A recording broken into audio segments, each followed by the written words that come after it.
can.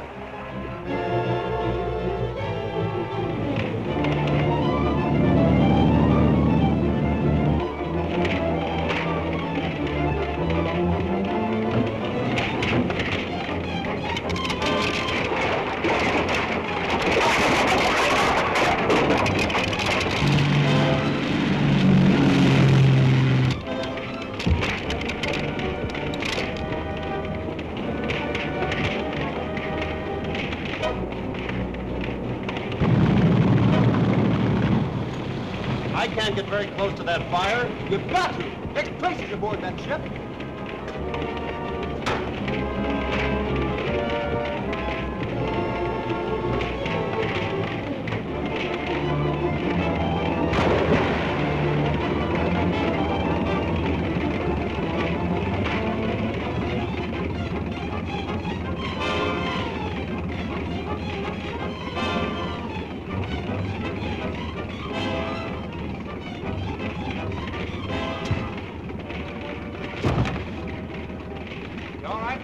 Yes, but it's mighty hot up there. Head for the big pier. That's the nearest way home.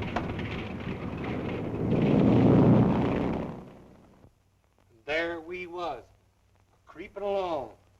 And the Spider's men was all around us. And me, I was right behind Mr. Tracy, protecting him.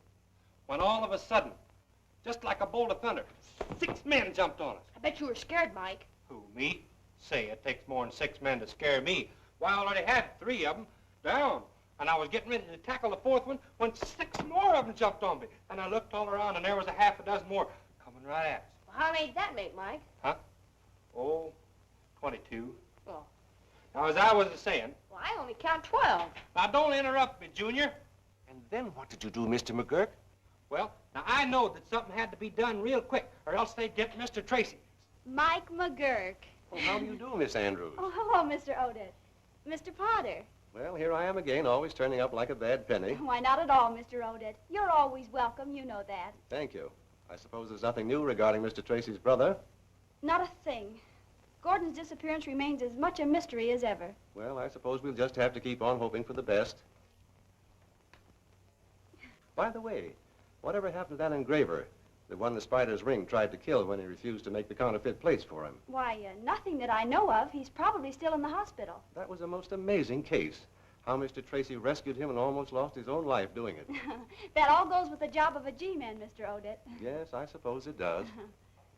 Well, tell Dick we dropped in, will you? Oh, I shall be glad to. Thank you. Goodbye. Goodbye. Goodbye, Mr. Potter. Goodbye. But the first place the Spider's ring took you to, Mr. Calder, can you give me any idea where that is? Well, when my mind became clearer, I discovered I could see under the blindfold. The walls were paneled to the floor.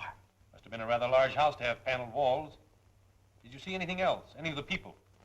I was afraid to try, but I did see a large black cat in the room, and I heard a man walking. It sounded like he was lame. Could you see his feet? Hello, Doctor. Glad to see you, Mr. Tracy. Well, we're losing our patient today. How's that? Mr. Calder's family are anxious to have him at home. They called me again just now, and I agreed to let him go this afternoon on one condition. That the bandages are not to be removed until I say so. That suits me.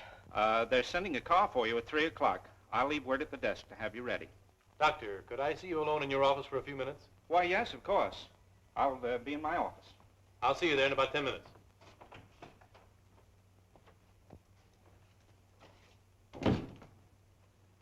Miss Jennings, there will be a car here for Mr. Calder at 3 o'clock. Please see that he's ready. Yes, doctor. That's the patient in 404? Right.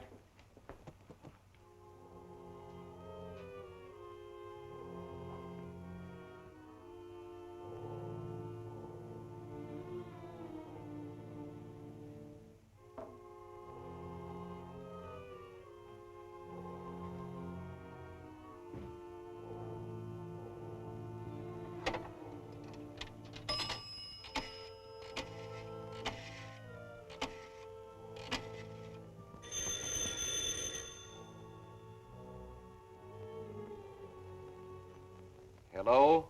They're gonna take Coulter out of here at 3 o'clock. Stand by and keep watch. Report immediately if there is any change in the time.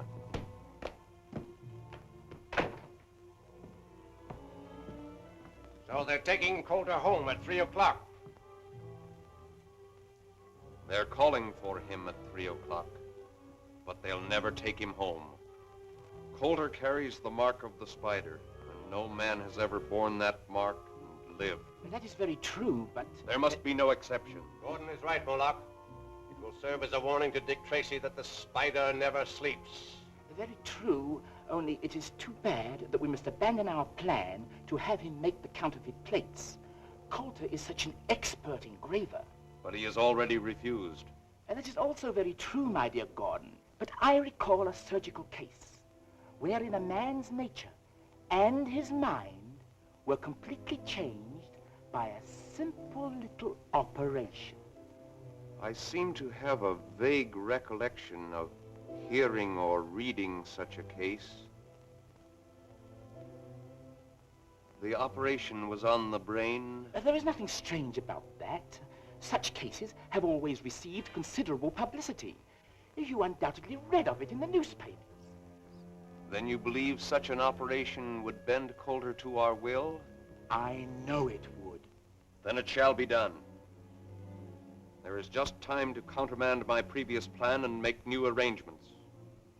But at 3 o'clock, Coulter will be here.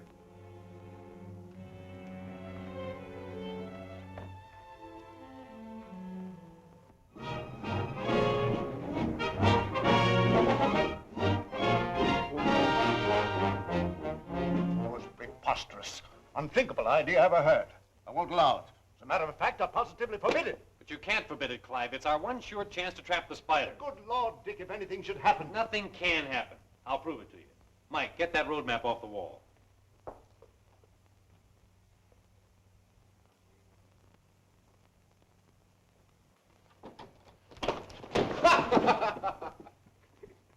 You're a lot of help. Come here. Well, I got the map, didn't I?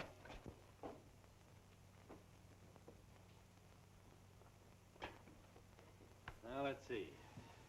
Here's the hospital. We throw a ring of our department cars with their two-way radio completely encircling the hospital. If the spider ring shows up to get Coulter, as I expect, their car will be spotted by one of our guards and its description immediately broadcast to all the other cars. What, with so many cars following Dick, it's... Only one of our cars will be following the spiders at a time. The others will be on roads paralleling the route. Oh, I get the idea. Then there'll be a net around the spider car all the time. And if they turn off into another road, the other cars will be immediately notified over the two-way radio, and one of them will take up the trail. In that way, no matter how often the spider's car changes its course, a different car will be following it. I guess that's a good idea, Chief. They lead us to that spider's hangout without even knowing that we're following them. That's what I hope they'll do. It's a perfect setup, Dick, but the question now is, will the spider make the attempt to get Coulter? They need those counterfeit plates, and you can bank on it. The spider will try again to force Coulter to make them. All right. I withdraw my objections, but it's against my better judgment.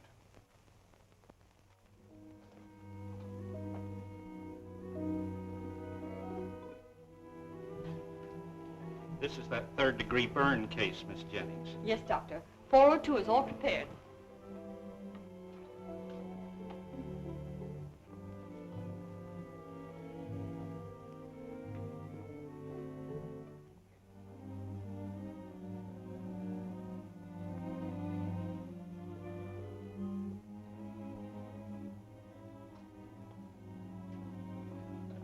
You may go now, Miss Jennings. This nurse will be all the help I'll need. Very well, Doctor.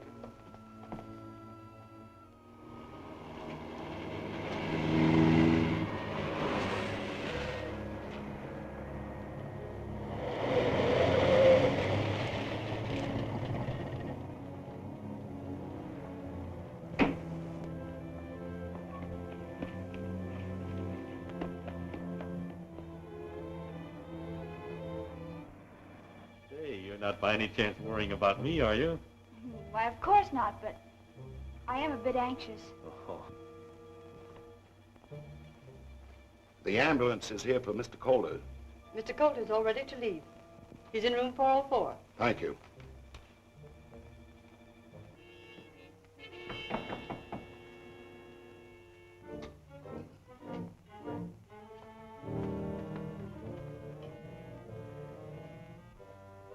All right, Mr. Calder, the ambulance is here. I recognize that voice, Miss Andrews. That's one of the spider's men.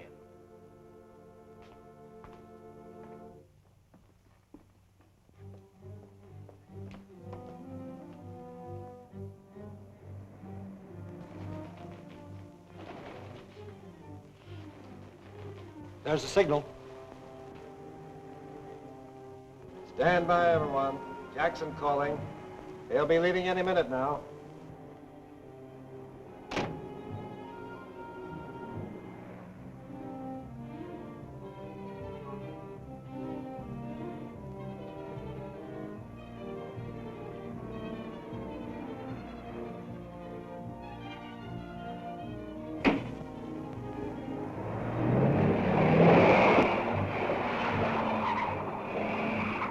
Jackson reporting. Car heading south.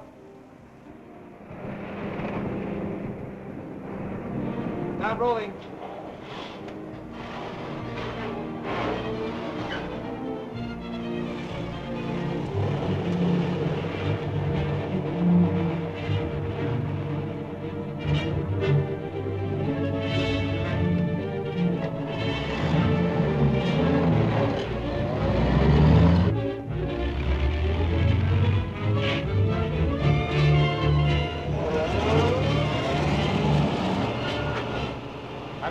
We got to stick behind all the rest of them. I'm getting tired of being last all the time.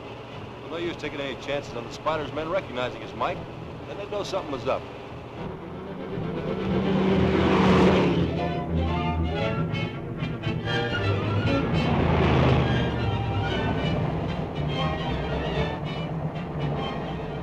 Here's the description of the car.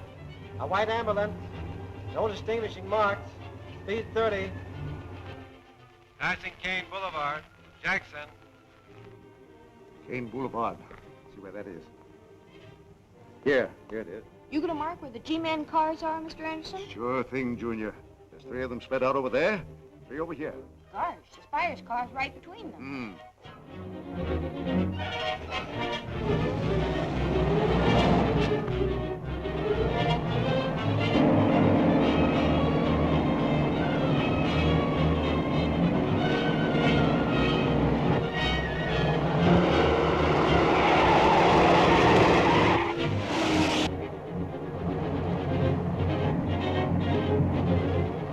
That car in back of us seems to be sticking on our tail.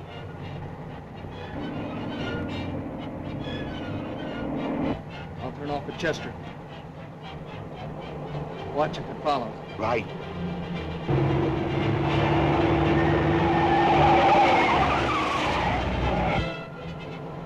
False alarm. He went right by. Car just turned into Chester Boulevard, going east. That is all. Take over. Jackson. All right, Jackson. Anderson calling Fox. Anderson calling Fox.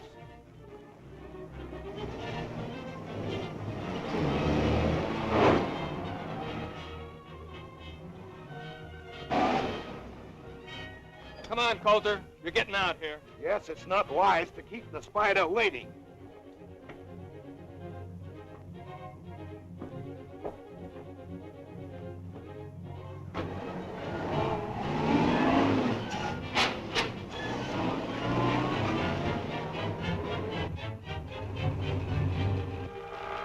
Gee, do you think something's wrong with the radio, Mr. Anderson? We should have heard from Mr. Morris before this. Morris reporting. No sign of car. Going through Casper to investigate. All right, Morris. Other cars stand by. Morris, report. Something's up, and I'm going to find out what it is.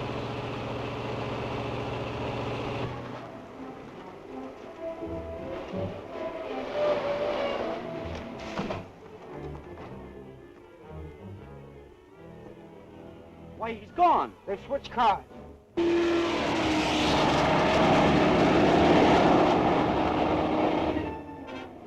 It's Steve Lockwood.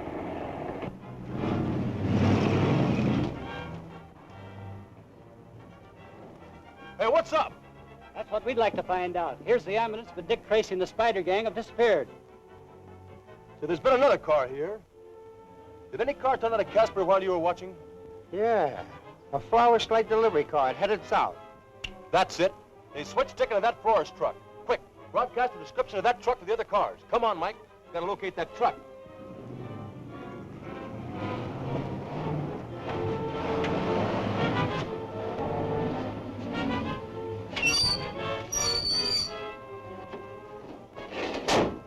I'll be back soon as I ditch the truck. Step on it. Come on, Calder.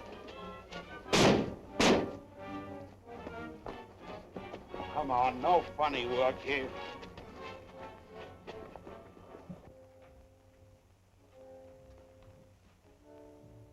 Welcome, my dear Mr. Coulter. We are delighted to see you again. We're wasting time. Take Calder to the operating room. All right, stick him up. Get over there. Get over there. Now, back up. Back up!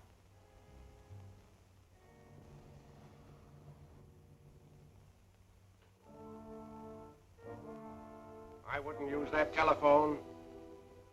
Drop that gun.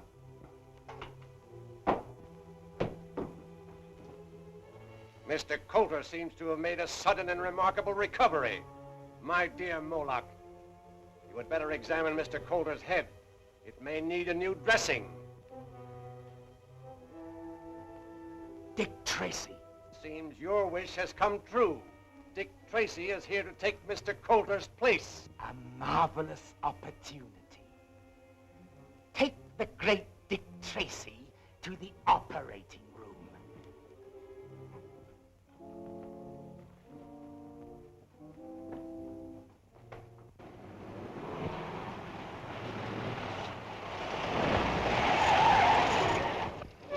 Why you that blame up here?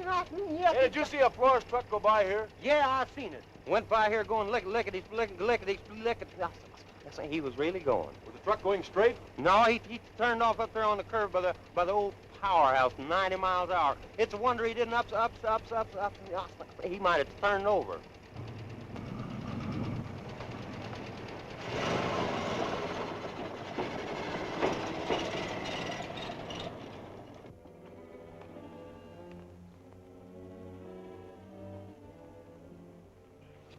Get the ether ready and the cone. Would you increase the heat under that sterilizer, Gordon? Gordon.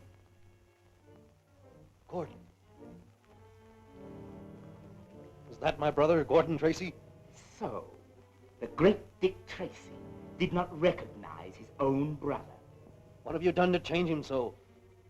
It was really a simple little operation on the brain. So, and that's what you're planning to do to me? We planned it for Coulter, but since you have taken his place, the ether!